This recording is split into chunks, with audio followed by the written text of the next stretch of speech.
Jing Wei's got a really interesting playstyle, where she uses her mobility to kind of dash in and out of the battlefield, really trying to position herself well to get the upper hand. Where in Smite 1, she kind of sits in the back, really rapid firing those basic attacks, and in Smite 2, we kind of want to distill that hunter feeling, really with our new strength items. She's going to be the premier here, and we want to see how she'd feel, especially compared to some of the other ability-based hunters already in the game. Jing Wei's first ability, Persistent Gust, still has a little bit of a change to it. Now there's going to be an outer field where Jing Wei actually can gain the buff effect from that area rather than having to be knocked up and self-CC'd by the ability itself.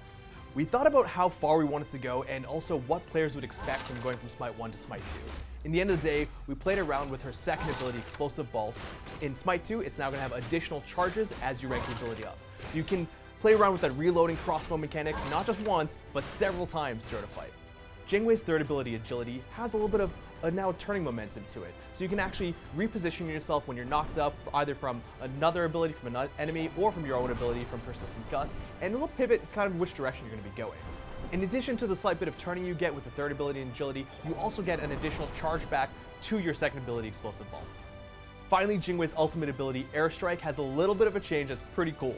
She'll do the first half of the ability just like normal in Smite 1, where she'll lift off, dealing explosive damage into the ground ahead of her and in front of her, but when she finishes the hovering time at the end of the ability, she'll actually airstrike backwards again, dealing damage again.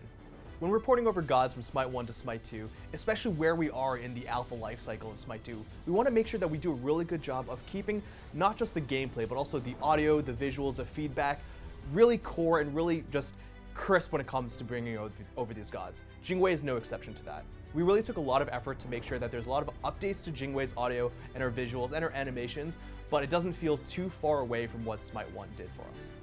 There's been a lot of changes from the early access period to closed alpha 1, and we just want to keep making the game better. So whether it's the game in general or Jing Wei specifically, send us your thoughts and let us know.